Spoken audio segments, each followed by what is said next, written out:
नमस्कार। अर्थम के इस नए संस्करण में आप सबका स्वागत है। मैं हूं अंशुमान।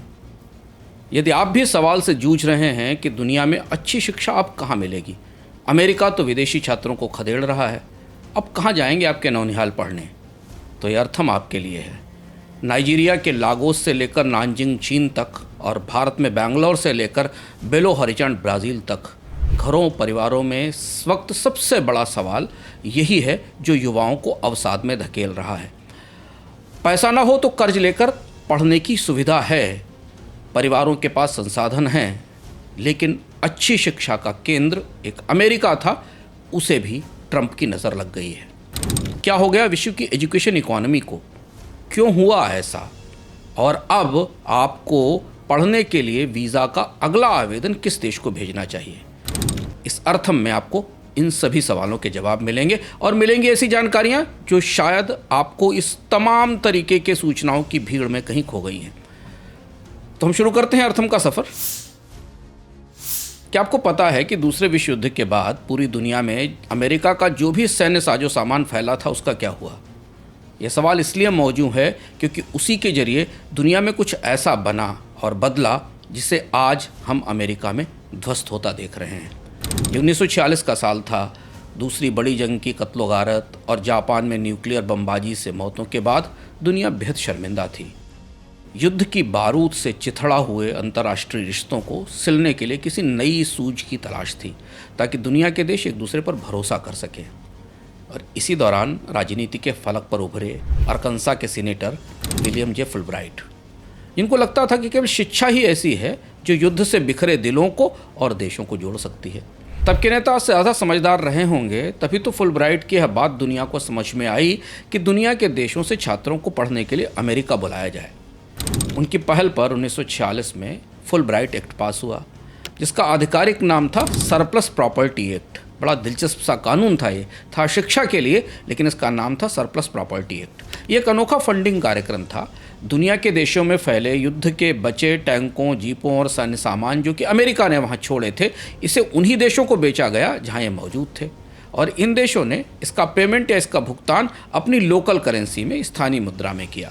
अमेरिका ने यह पैसा वापस उन्हीं देशों को दे दिया जिन्होंने ये सामान खरीदा था, और इस राशि से उन देशों ने अपने छात्रों को पढ़ने के लिए अमेरिका भेजा।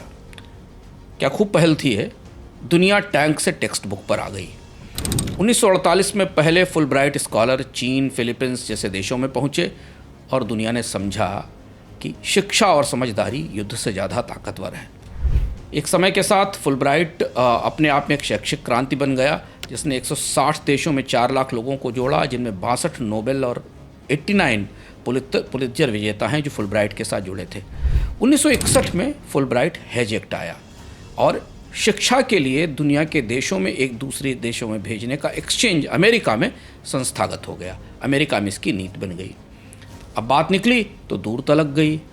ये 3 अक्टूबर 1965 का दिन था। अमेरिकी राष्ट्रपति लिंडन जॉनसन एक कानून को लागू करने के लिए व्हाइट हाउस छोड़कर न्यूयॉर्क में स्टैच्यू ऑफ लिबर्टी पर आए थे। जोश और उत्साह के बीच लिंडन जॉनसन ने पुराने राष्ट्रपतियों की गलतियां सुधारी और एक क्रांतिकारी कानून पर दस्तखत किए, जिसका नाम था इमिग्रेशन एंड नेशनलिटी एक्ट। इसके बाद अमेरिका ने अपने दरवाजे दुनिया भर के देशों के लिए, प्रवासियों के लिए खोल दिए। डोनाल्ड ट्रंप अब इतिहास का पहिया फिर घुमा रहे हैं। नेता हैं तो कुछ करेंगे ही ना, मगर प्रवासियों को लेकर उनके ताज़ा कानूनी बदलावों ने ग्लोबल एजुकेशन बाजार और व्यवस्था को लगभग ध्वस्त कर दिया है, या कहें कि पूरी तरह से मथ दिया है। हार्वर्ड से लड़ रहे ट्रंप को शायद ही इस बात की फिक्र हो कि उनके फैसलों से दुनिया में उच्च शिक्षा और अच्छी शिक्षा की धुरी ही बदलने जा रही है, जिस पे फिलहाल तो नुकसान हजारों छात्रों का है, मगर 1-2 साल में अमेरिकी विश्वविद्यालयों की साख भी निबट जाएगी, जिसे फुलब्राइट जैसे पुरखों ने बड़े यत्न से बनाया था। आपके दिमाग में पहला सवाल होगा कि ऐसा क्या कर दिया है ट्रंप ने जो अमेरिकी शिक्षा तंत्र की बुनियाद को ही हिला रहा है।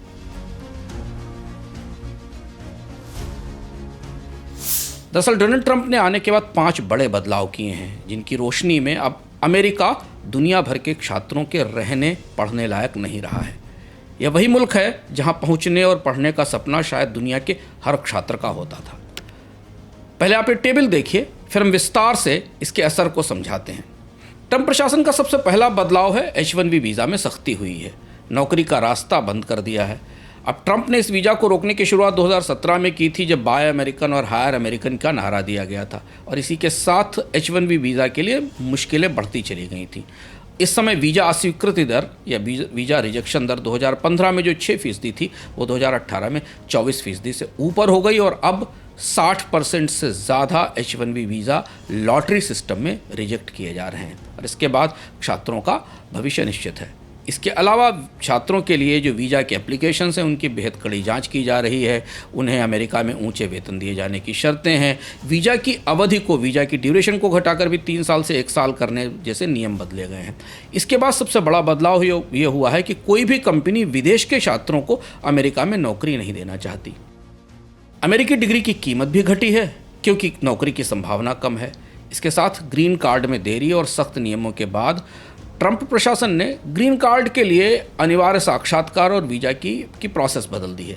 इससे प्रोसेसिंग में समय ज़्यादा लग रहा है, लागत बढ़ी हुई है। इसके बाद जो अमेरिका में काम करने में कंपनियां हैं, उन्हें छात्रों को रखना और भी महंगा पड़ रहा है, और छात्र लंबे समय तक अमेरिका में रहने लायक रहते भी नहीं हैं, क्योंकि इसके अवसर ग्रीन कार्ड नियमों से बदल गए हैं। डोनाल्ड ट्रंप ने कई तरीके के यात्रा प्रतिबंध लगाए हैं और वीज़ा प्रक्रिया को रोका है। ट्रंप ने करीब 19 देशों के नागरिकों पर पाबंदी लगाई है जो अमेरिका नहीं आ सकते हैं। इसमें F1 और J1 जैसे छात्र वीज़ा भी शामिल थे। जून 2025 में ट्रंप ने जिस नई वीज़ा इन साक्षात्कार की या इंटरव्यू की प्रक्रिया को अस्थायी रूप से रोका है, उसके बाद हार्वर्ड जैसे विश्वविद्यालयों में विदेशी छात्रों का नामांकन भी रुक गया है, और इसके बाद काफ़ी भ्रम और डर फैला। एक और बड़ा बदलाव हुआ चीन के साथ।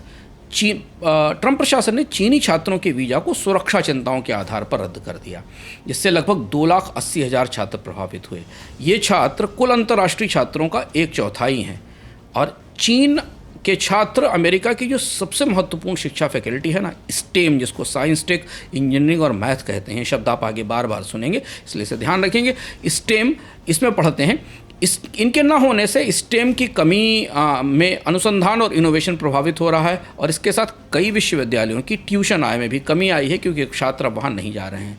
इसके अलावा होमलैंड सिक्योरिटी ने कैंपस को सेंसिटिव प्लेसेस में शामिल कर दिया, और अब अमेरिका की होमलैंड सिक्योरिटी कॉलेज कैंपस में जाती है, छापा मारती है, और प्रवास करने वाले लोगों पर कानूनों के तहत कार्रवाई करती है।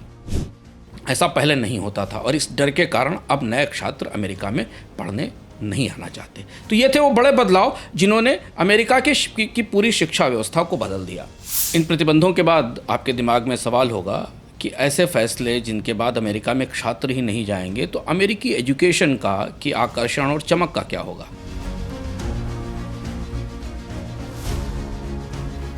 यकीनन अमेरिका अंतर्राष्ट्रीय छात्रों के लिए अपनी चमक खो रहा है। अमेरिकी सरकार के student exchange and visitor information system SEVIS का डेटा हैरान कर देता है।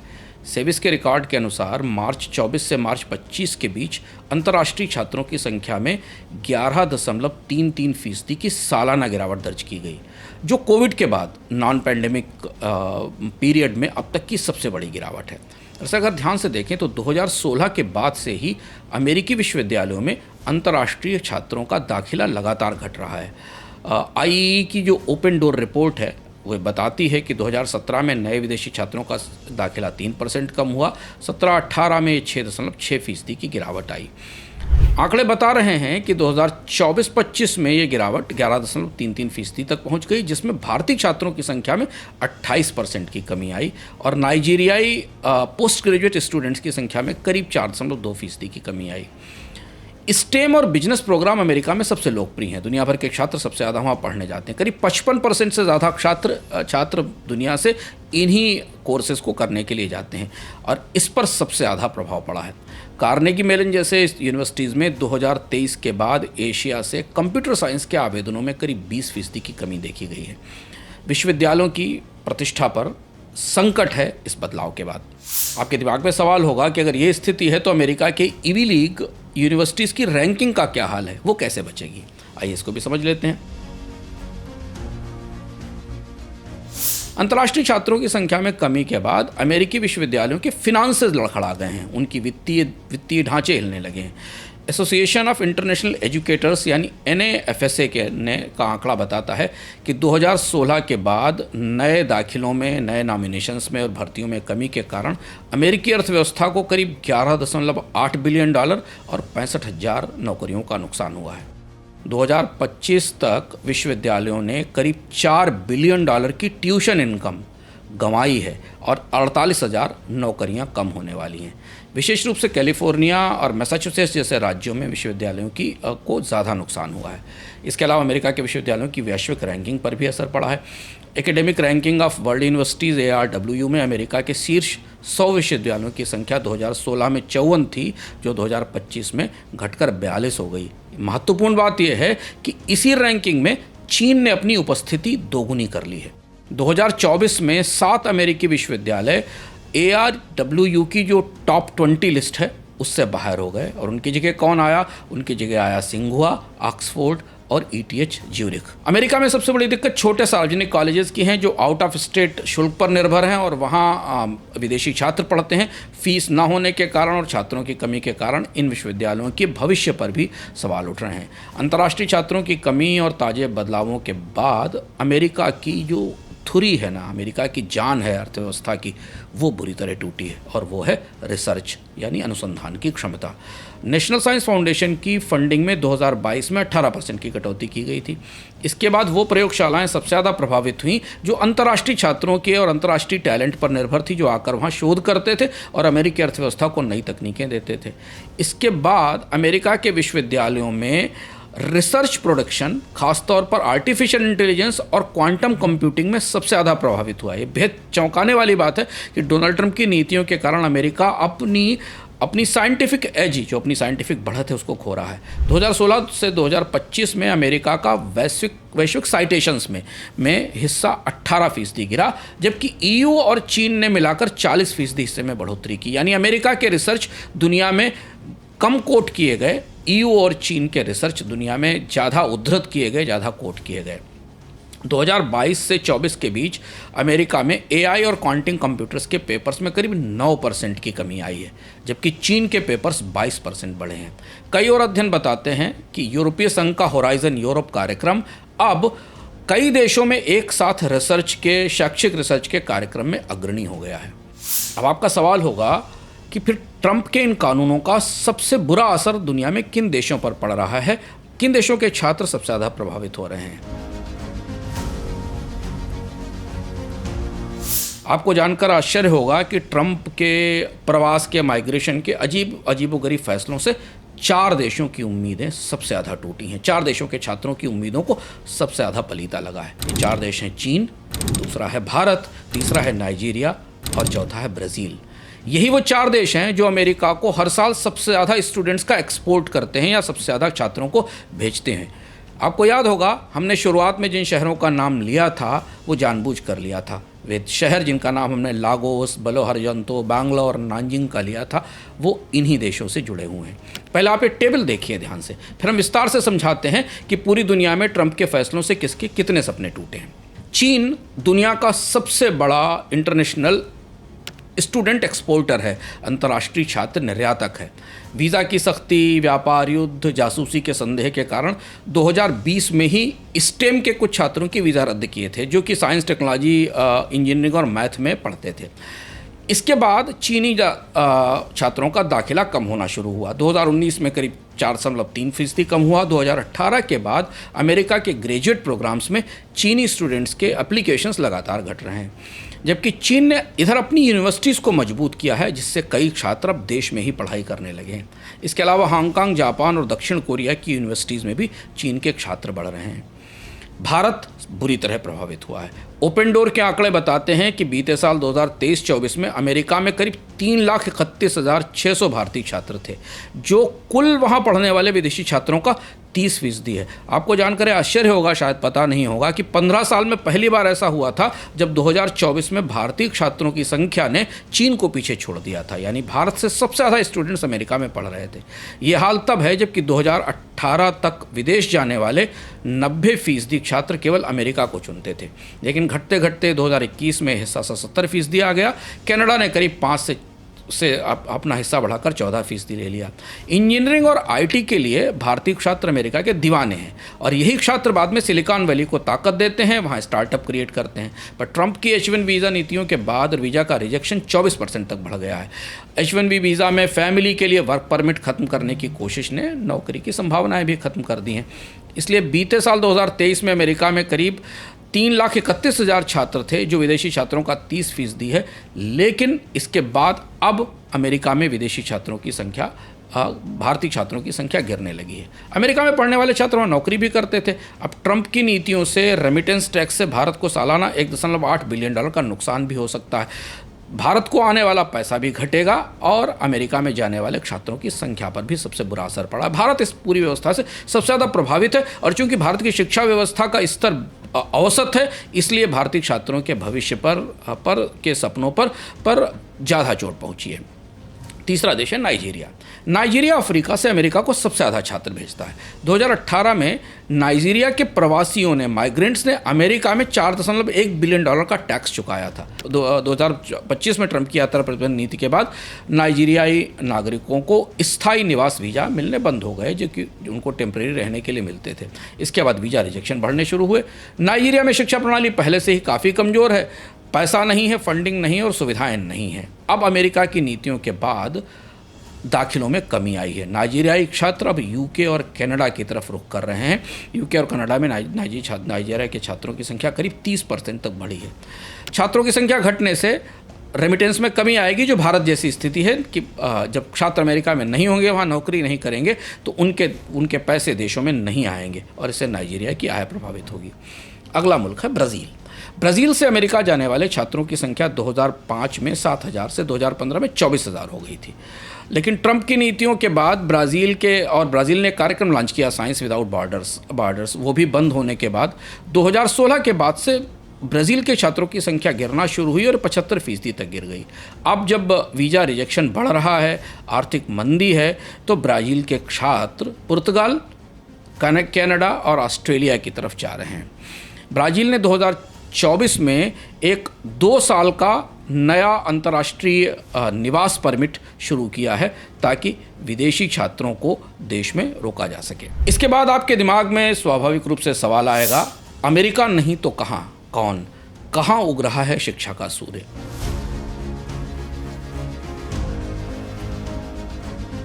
और यकीन मानिए, ग्लोबल शिक्षा का भूगोल पूरी तरह बदलने जा रहा है।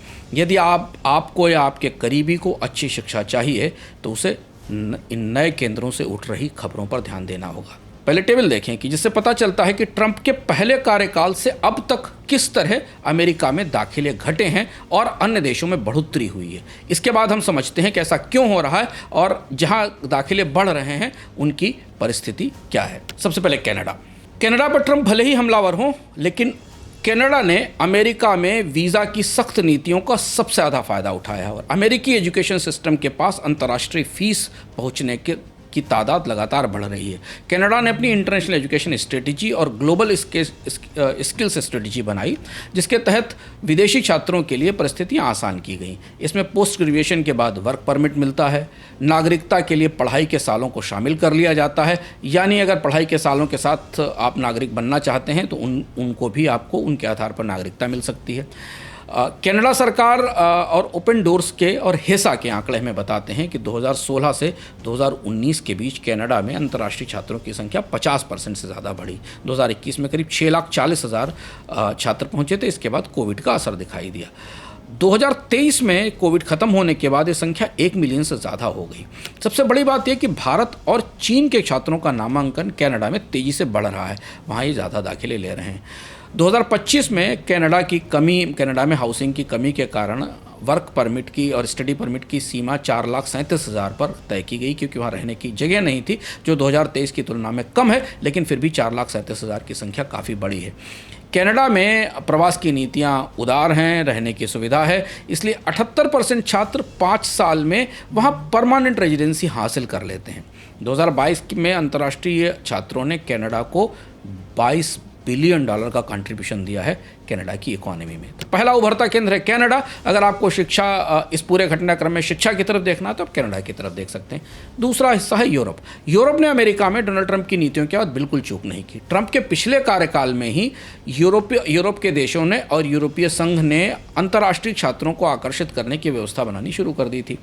ICF मॉनिटर और DADA की रिपोर्ट बताती, DAAD की रिपोर्ट बताती है, अन्य सरकारी एजेंसियों के भी आकलन हैं, इसमें फ्रांस के भी ताज़ा आंकड़े हैं, ये बताते हैं कि यूके ने 2019 में 2 साल की पोस्ट स्टडी वर्क वीज़ा को फिर शुरू किया। तो इसके बाद भारत और नाइजीरिया से जैसे देशों से एप्लीकेशंस बढ़ना शुरू हुई।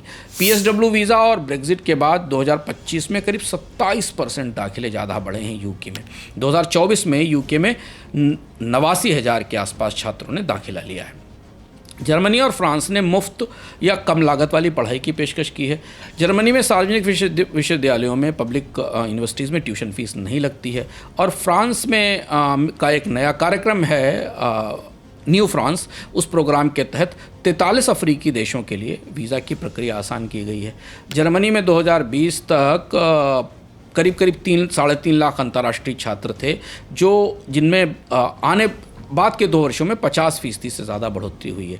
फ्रांस में करीब 20% ज़्यादा छात्र आए हैं। 3 लाख से ज़्यादा छात्र फ्रांस में पढ़ रहे हैं। EU का जो स्टूडेंट एंड रिसर्चर डायरेक्टिव है, इसने गैर EU छात्रों के लिए, जो EU से बाहर आने वाले छात्र हैं, उनके लिए पढ़ाई को और सहज किया है। ऑस्ट्रेलिया भी आगे आया है। ऑस्ट्रेलिया ने पढ़ने के बाद नौकरी की सुविधाएं बढ़ाई हैं और अंतर्राष्ट्रीय छात्रों को बुलाने के लिए प्रवास के नियम बेहतर किए हैं। OECD के आंकड़े बताते हैं कि 2017 से 2019 के बीच में भारत और चीन से ऑस्ट्रेलिया के रिकॉर्ड वीज़ा जारी किए गए थे। ताज़ा आंकड़ों के मुताबिक ऑस्ट्रेलिया में 7 लाख से ज़्यादा विदेशी छात्र पढ़ रहे हैं। 2024 में 17,000 स्टूडेंट वीज़ा दिए गए, जो हाल के वर्षों में सबसे ज़्यादा है। हालांकि 2025 में ऑस्ट्रेलिया ने भी 2,70,000 नए दाखिलों की सीमा तय की है, जो 2023 की तुलना में 50% कम है। लेकिन फिर भी ऑस्ट्रेलिया में IT में, सूचना तकनीक में करीब 62% छात्र, बिजनेस में करीब 50% छात्र और इंजीनियरिंग में करीब 44% छात्र विदेश के हैं, अंतर्राष्ट्रीय हैं। इनके अलावा जापान और सिंगापुर भी आगे आ रहे हैं। लेकिन चीन ने दरअसल वास्तविक रूप से चमत्कार किया है। ध्यान से देखिए, चीन ने अपनी शिक्षा व्यवस्था को कैसे बदला है अमेरिका से इस प्रतिस्पर्धा के बीच में। चीन ने अपनी यूनिवर्सिटीज़ को विश्व स्तरीय बनाने के लिए थाउजेंड्स टैलेंट प्लान शुरू किया और एक डबल फर्स्ट क्लास कार्यक्रम शुरू किया है। चीन में 3,000 से ज़्यादा यूनिवर्सिटीज़ हैं। StudyInChina.com बताता है कि विदेशी छात्रों की संख्या वहाँ 3 लाख के आसपास है। चीन के आंकड़े थोड़े पुराने और उलझे हुए हैं, स्पष्ट रूप से नहीं मिलते, लेकिन पूर्वी एशिया के देशों के लिए चीन नया अमेरिका बन गया है। चीन ने 2015 में डबल फर्स्ट कार्यक्रम शुरू किया था, जिसमें 147 विश्वविद्यालयों को ग्लोबल स्टैंडर्ड का बनाया जाना था। 2025 तक 40 विद्यालयों में आर्टिफिशियल इंटेलिजेंस और क्वांटम कंप्यूटिंग की पढ़ाई बढ़ाकर उसे अग्रणी बना दिया गया अंतर्राष्ट्रीय स्तर पर।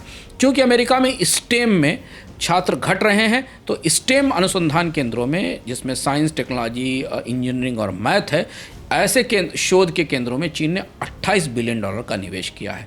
सिंघुआ और पीकिंग यूनिवर्सिटी अब MIT और बर्कले से प्रतिस्पर्धा करती हैं। चीन ने अफ्रीकी छात्रों के लिए अपने यहाँ स्कॉलरशिप में 400% की बढ़ोतरी की है, जबकि विदेशी छात्रों में करीब 64% छात्र उन देशों से आते हैं जहाँ चीन अपना 1 बेल्ट और 1 रोड कार्यक्रम लागू कर रहा है। इन आंकड़ों के बाद आपके दिमाग में सवाल होगा कि इस नए बदलाव से पढ़ाई की लागत और स्कॉलरशिप की तस्वीर कैसे बदली है।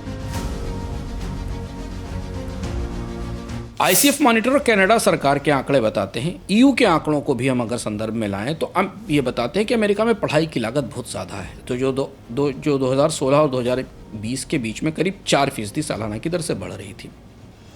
1 साल की डिग्री की अमेरिका में लागत करीब $1.5 लाख से ज़्यादा हो सकती है। भारत और अमेरिका जैसे देशों में करेंसीज़ का डिवैल्यूएशन हो रहा है, मुद्रा अवमूल्यन होता है और इससे विदेश में पढ़ना और ज़्यादा महंगा हो जाता है। जर्मनी में सार्वजनिक विश्वविद्यालय आमतौर पर मुफ्त हैं। फ्रांस में ट्यूशन फीस कम है। अमेरिका में अंतर्राष्ट्रीय छात्रों के लिए स्कॉलरशिप में भी कमी है, जबकि कनाडा, UK, जर्मनी, फ्रांस और चीन ने कई तरीके की स्कॉलरशिप, कई जगह पूरी तरह ट्यूशन फीस को माफ़ करने और तरह तरह के स्टाइपेंड बढ़ाए हैं। चीन ने जैसे देखें, यूरोप और चीन ने मिलकर करीब $2 बिलियन की नई स्कॉलरशिप शुरू की हैं। ईयू का होराइजन 2025 कार्यक्रम है जिसमें 14 बिलियन यूरो की स्कॉलरशिप दी जा रही है। फ्रांस करीब 10,000 स्कॉलरशिप दे रहा है। तो अगला सवाल, अमेरिका में शिक्षा का भविष्य कैसा दिख रहा है?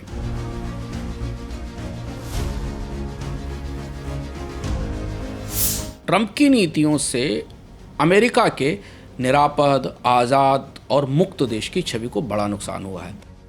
फरवरी 2025 में आईडीपी का एक एजुकेशन सर्वेक्षण आया था जिसमें यह पाया गया था कि 2/3 छात्र यात्राओं पर प्रतिबंध लागू होने के बाद अब अमेरिका में पढ़ाई पर विचार नहीं करेंगे। इसके बाद 2025 में एक सर्वे और आया इंटरेस्ट राइट का, जिसने बताया कि करीब 16% छात्र ही ऐसे हैं जो अब अमेरिका में पढ़ाई की स्थिति में है वीजा प्रतिबंध के बाद। हालांकि इनका भी भरोसा डगमगा रहा है। अमेरिका इस पूरे घटनाक्रम से केवल छात्र ही नहीं बल्कि इनोवेशन गंवा रहा है जो अंतर्राष्ट्रीय प्रतिभाओं पर निर्भर है, और ये अमेरिका का सबसे बड़ा नुकसान है। सिलिकॉन वैली की कंपनियों ने अब अमेरिका छोड़कर ऐसे देशों की तरफ जाना शुरू किया है जहां माइग्रेशन के नियम उदार हैं, और इसलिए कनाडा और यूरोप में वे अपने कार्यालय खोल रही हैं। ओईसीडी के 2023 के आंकड़े बताते हैं कि इंडस्ट्रियल रिसर्च, पेट्रोलियम और इलेक्ट्रिक इंजीनियरिंग जैसे क्षेत्रों में 2/3 से ज़्यादा छात्र अंतर्राष्ट्रीय थे जो अब अन्य देशों में पढ़ने के लिए जा सकते हैं। National bureau of economic research और एनबीआर की रिपोर्ट से हमको पता चला कि अमेरिका में करीब 25% स्टार्टअप की स्थापना अंतर्राष्ट्रीय छात्रों ने की थी जो स्टेम से आए थे, जो स्टेम की पढ़ाई से आए थे। लेकिन अब ऐसा अनुमान है कि स्टेम छात्रों की, स्टेम ग्रेजुएट्स की कमी से 2030 तक अमेरिका को करीब $120 बिलियन का जीडीपी का नुकसान हो सकता है। तो कैसा होगा भविष्य का ग्लोबल एजुकेशन मैप? हम आ गए हैं अर्थब इंडेक्स पर।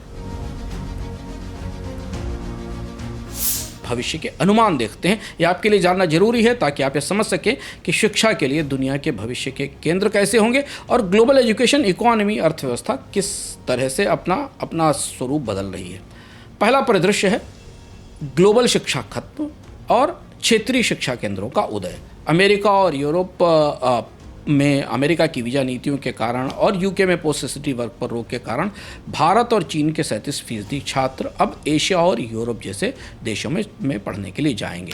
ओईसीडी की 2025 की रिपोर्ट भी कहती है कि रिसर्च का झुकाव राजनीतिक रिश्तों से तय हो रहा है, यानी अब जिस देश पर भरोसा होगा उसी के साथ रिसर्च किया जाएगा। और इसलिए हमने आपको बताया था कि यूएस और चाइना ने मिलकर जो शोध पत्र लिखे थे वो उनका हिस्सा बढ़ा था, लेकिन अब संबंध खराब होने के बाद इनमें गिरावट आ रही है। चीन अपने शोध पत्र स्वतंत्र रूप से बना रहा है। चीन ने चूंकि $58 अरब स्टेम में लगाए हैं, जिससे एशिया में एक सिलिकॉन कॉर्डन जैसा नेटवर्क बन रहा है जहां अफ्रीकी देशों के साथ एआई ट्रेनिंग शुरू की जा रही है। आर्थिक असर समझिए, ओईसीडी का अनुमान है कि अमेरिका में रिसर्च घटेगी, 2030 तक 18% की गिरावट आएगी, जबकि चीन अपने यहाँ स्टेम पीएचडी की संख्या यानी स्टेम में डॉक्टर्स की संख्या 2 गुनी कर देगा। शिक्षा में खुलापन सीधे जीडीपी वृद्धि से जुड़ा है। कनाडा का जीडीपी करीब 3.1% बढ़ेगा और अमेरिका का केवल 1.4%, ऐसा ओईसीडी का आकलन है। दूसरा परिदृश्य है माइक्रो डिग्रीज और स्किल्स ट्रेनिंग। अब डिग्री नहीं, स्किल्स ज़रूरी हैं। ग्लोबल देशों में एक डेटा प्लेटफॉर्म है हॉलनिक, उसका अनुमान है कि 2030 तक दुनिया के शिक्षा बाजार का आकार करीब $10 ट्रिलियन का होगा, जिसमें 60% हिस्सा ऐसे लोगों का होगा जो काम कर रहे हैं और उन्हें दोबारा ट्रेन किया जाएगा। कंपनियां नैनो डिग्रीज को, छोटे छोटे प्रशिक्षण को पैसा दे रही हैं, जैसे कि सीमेंस और टीएसएमसी ने हाल में अपने नैनो डिग्री कोर्सेज के लिए ट्रेनिंग इंस्टीट्यूट से बात करनी शुरू की है। अमेरिका 2028 तक 45% फंडिंग करीब व्यावसायिक शिक्षा को देगा। ओईसीडी का कहना है नौकरी के परिदृश्य में 2030 तक 78 मिलियन नई नौकरियां ग्रीन और टेक सेक्टर से आएंगी, जिसमें 40% लोगों को दोबारा ट्रेनिंग लेनी होगी। जर्मनी और सिंगापुर जैसे देश, ध्यान दीजिएगा, जर्मनी और सिंगापुर जैसे देश जो जल्दी सर्टिफिकेट देते हैं, लंबे समय तक नहीं पढ़ाते हैं, उनके कोर्सेज का आकर्षण आने वाले दिनों में बढ़ेगा। तीसरा बड़ा परिदृश्य जो भी महत्वपूर्ण है जानना है, पर्यावरण संकट और संसाधनों में कमी के कारण दुनिया में छात्रों का प्रवास बढ़ रहा है। संसाधनों की कमी के कारण पहले भी नाइजीरिया और भारत जैसे देशों के छात्र विदेश में जाते थे। अब पर्यावरण की क्राइसिस के कारण दुनिया के देश के छात्र अपने देश छोड़ रहे हैं। नाइजीरिया और केन्या के 30% छात्र अब अमेरिका या यूके नहीं बल्कि सुरक्षित देशों में कनाडा और स्कैंडिनेविया में जा रहे हैं, जहां पर पानी के प्रबंधन के स्किल सिखाए जाते हैं और लौटकर उन्हें अपने देश में काम करने का मौका मिलता है।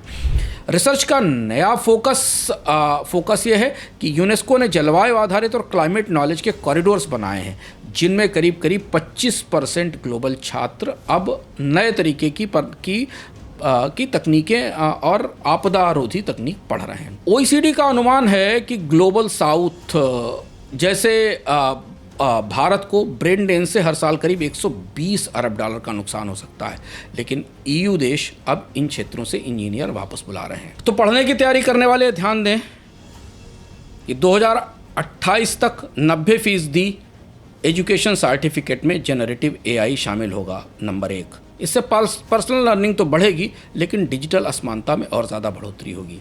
अफ्रीका में 80 करोड़ नए स्कूल छात्र होंगे। इतनी बड़ी संख्या को पढ़ाने के लिए सिर्फ ऑनलाइन कोर्स ही काम आएंगे, और इसलिए हर साल करीब 15 लाख शिक्षकों की कमी होगी जो ऑनलाइन क्लासेस ले सकें। और अगर ट्रंप दोबारा राष्ट्रपति बने तो अमेरिका में विदेशी छात्रों की संख्या और ज़्यादा घट सकती है और ज़्यादा टूट सकती है, और ऐसी स्थिति में यूरोप और कनाडा और चीन एजुकेशन के क्षेत्र में सबसे ज़्यादा तेज़ी से आगे बढ़ेंगे।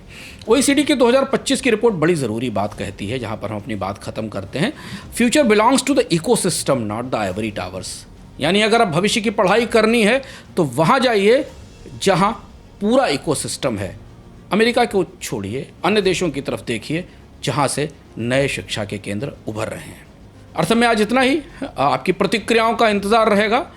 फिर मिलते हैं अगले सप्ताह एक और नए विषय के साथ।